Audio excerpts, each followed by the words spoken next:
Hello students, আশা করি সবাই ভালো আছেন।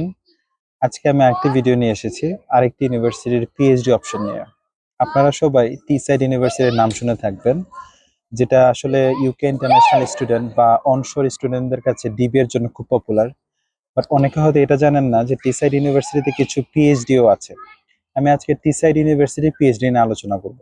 চলুন শুরু করা যাক। টি-সাইড ইউনিভার্সিটি যে পিএইচডিটা সেটা মেইন ক্যাম্পাসে হয়, শুধুমাত্র লন্ডন ক্যাম্পাসে কোনো পিএইচডি হয় না।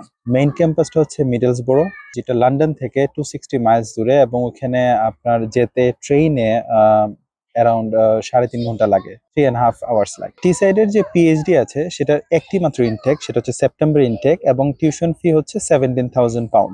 আসুন জেনে নিই প্রথম পিএইচডিটা, সেটা হচ্ছে doctorate in public health. Doctorate in public health বা ডক্টর অফ পাবলিক হেলথ যে পিএইচডিটা, সেটা হচ্ছে যে টি সাইডে আপনি অ্যাডমিশন নিতে পারবেন যদি আপনার মাস্টার্সে 2-2 থাকে এবং পাবলিক হেলথ রিলেটেড ব্যাকগ্রাউন্ড থাকে। একটা শর্ট প্রপোজাল জমা দিতে হবে অ্যালং উইথ ইউর ডকুমেন্টস। আমি আবার বলছি, এটা ইন্টারন্যাশনাল স্টুডেন্টদের জন্য না, যারা ইউকে তে আছেন, ইনবাউন্ড স্টুডেন্ট বা অনশোর স্টুডেন্টের কথা বলছি, যারা এদেশে মাস্টার্স করেছেন এবং পিএইচডির অপশন খুঁজছেন। তো টি সাইডে আপনি অ্যাপ্লিকেশন সাবমিট করার পরে তারা, যদি আপনি শর্টলিস্টেড হন, একটা শর্ট ইন্টারভিউ হবে এবং এখানে একটা শর্ট প্রপোজালও সাবমিট করা দরকার। একাডেমিক্স বা প্রফেসরের সাথে ইন্টারভিউর পরে যদি আপনি পাস করেন, তাহলে আপনাকে অফার লেটার ইস্যু করা হবে, তারপরে আপনি ডিপোজিট করে প্রসিড করতে পারবেন। এখন চলে আসি টি সাইডে আরেকটি পিএইচডি কথা, যেটা হচ্ছে যে doctor of professional practice. So এটা একটা ভেরি ইউনিক কোর্স, এটা পিএইচডি লেভেলের একটা কোর্স। সো এখানে টিউশন ফি হচ্ছে £17,000। এটা 3 বছরের একটা কোর্স। এখানে 8টা টট মডিউল থাকে, যেটাতে 120 ক্রেডিট কভার করা হয়, আর একটা ইন্ডিপেন্ডেন্ট রিসার্চ থাকে যেখানে আপনাকে 300 ক্রেডিট কভার করা হয়। এইখানে এন্ট্রি রিকোয়ারমেন্ট সেম, মাস্টার্সে 2-2 থাকতে হবে বা 50%-এর উপরে থাকতে হবে, এবং হচ্ছে 2 ইয়ার্সের রিকোয়ার্ড এক্সপিরিয়েন্স থাকতে হবে, মানে সেম ব্যাকগ্রাউন্ডের একটা এক্সপিরিয়েন্স থাকতে হবে। তারপরে আরেকটা কোর্স আছে টি সাইড ইউনিভার্সিটিতে, যেটা একটু ইউনিক, যেটা হচ্ছে যারা ক্রিয়েটিভ ইন্ডাস্ট্রির ব্যাকগ্রাউন্ডের আছেন তাদের জন্য।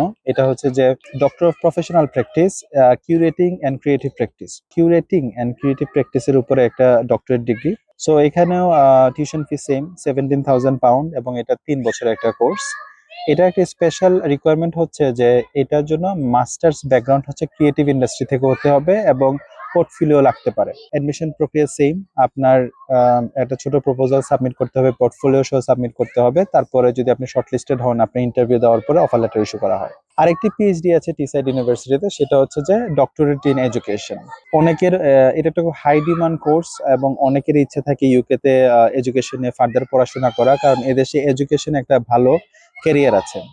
So doctorate in education T side ইউনিভার্সিটির মেইন ক্যাম্পাসে পড়ানো হয়, এবং এটা টিউশন ফি হচ্ছে £17,000। এই কোর্সটা 3 থেকে 4 বছর ভ্যারি করতে পারে। সাধারণত এই পিএইচডি তে অনেক সময় দেখা যায় যে কোনো পিএইচডি 3 বছর, কোনো পিএইচডি 3 থেকে 4 বছর থাকে। সো এটা ভেরি করে। এই কোর্সের এন্ট্রি রিকোয়ারমেন্ট হচ্ছে এখানেও মাস্টার্সে 2-2 থাকতে হবে, এবং রিলেটেড ফিল্ডে আপনার এক্সপিরিয়েন্স এবং পড়াশোনা থাকতে হবে, এবং রিসার্চ এক্সপিরিয়েন্স লাগবে, এটা ভেরি ইম্পর্টেন্ট থিং। এবং সেম প্রক্রিয়া, আপনি প্রপোজাল দিয়ে সাবমিট করবেন, এবং শর্টলিস্ট হলে ইন্টারভিউ, এবং দেন অফার লেটার। আমি আমার এই ভিডিওতে বা আগের ভিডিওগুলোতে আমি 3টা ইউনিভার্সিটির পিএইচডি আলোচনা করেছি। University of greater Manchester, university of Buckingham, আজকের ভিডিওতে আলাপ করেছি টি সাইড ইউনিভার্সিটি পিএইচডি নিয়ে। আপনি আমার ইউটিউব চ্যানেলে সবগুলো ভিডিও দেখতে পারবেন। এখন অনেকের মনে প্রশ্ন আসতে পারে যে আমি 3টা ইউনিভার্সিটি নিয়ে কেন কথা বললাম, সবগুলো ইউনিভার্সিটি নিয়ে কথা বললাম না কেন, বা আর কি কোনো ইউনিভার্সিটি নাই যাদের পিএইচডি অফার করে ইন্টারন্যাশনাল স্টুডেন্টদের জন্য? দেখেন, অবশ্যই করে। প্রত্যেকটা পাবলিক ইউনিভার্সিটি তার রিসার্চের জন্য, এই দেশের ইউনিভার্সিটিগুলোর মূল কাজই হচ্ছে রিসার্চ করা।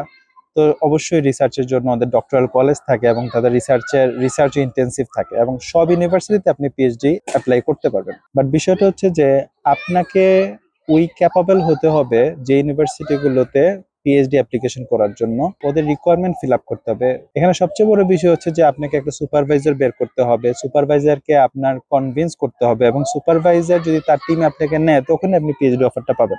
আমি যে 3টা ইউনিভার্সিটির কথা বললাম, সেখানে এই জায়গা থেকে অ্যাডমিশনসটা আপনাকে অনেক হেল্প করে, যে আপনি এখানে অ্যাপ্লাই করলে একটা পসিবিলিটি হাই থাকে যে আপনি অফারটা পাবেন। আদার ইউনিভার্সিটি গুলোতে হয় কি, সেটা হচ্ছে যে আপনাকে সুপারভাইজারকে অ্যারেঞ্জ করতে হবে, এবং এটা অসম্ভব না। আমি নিজে দেখেছি অনেক স্টুডেন্ট ফুল ফান্ডিং স্কলারশিপ পেয়েছে, কিন্তু তাদের যদি আপনারা সিভিটা দেখেন, যেমন আমার একটা পরিচিত স্টুডেন্ট, উনি সোয়ানসি ইউনিভার্সিটিতে ফুল ফান্ডিং স্কলারশিপ পেয়েছেন, কিন্তু আমি উনার যখন প্রোফাইলটা দেখি যে উনি ওনার ক্যারিয়ারে কখনো সেকেন্ড হন নাই, এবং উনার পাবলিকেশন আছে এই 10টা। সো এই ধরনের ক্যালিবার যদি থাকে, আপনাকে অবশ্যই আরো টাইম নিয়ে অ্যাপ্লিকেশন করতে হবে, যে 7 থেকে 8 মাস সময় নিয়ে অ্যাপ্লিকেশন করতে হবে। আপনার ভিসা এক্সপায়ার হওয়ার অ্যাটলিস্ট 1 বছর আগে থেকে চিন্তা করতে হবে কোন সাবজেক্টে পড়বেন, তাহলে আপনি অবশ্যই কোনো না কোনো অফারের ব্যবস্থা করতে পারবেন। সাধারণত ইউনিভার্সিটির দুইটা ডিপার্টমেন্ট থাকে, একটা হচ্ছে অ্যাডমিশনস, একটা হচ্ছে একাডেমিক।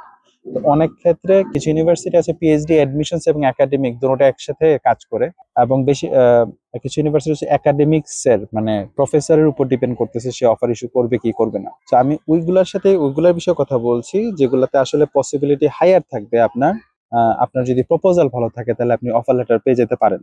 আর বাকি যদি আপনি ক্যাপাবল হন, অবশ্যই সবগুলো ইউনিভার্সিটি খোলা আছে, যেখানে আপনি যদি পিএইচডির অপশন দেখেন, আপনি অ্যাপ্লাই করে অফার লেটার আনতে পারেন। তবে অবশ্যই মনে রাখবেন, হাতে সময় রাখবেন। আশা করি এই ভিডিওটা আপনাদের উপকারে আসবে। আমার চ্যানেলে মাস্টার্স, সেকেন্ড মাস্টার্স এবং মাস্টার্স বাই রিসার্চের উপর আরো ভিডিও সিরিজ নিয়ে আসছি। আশা করি সাবস্ক্রাইব করে আমার সাথেই থাকবেন। ধন্যবাদ।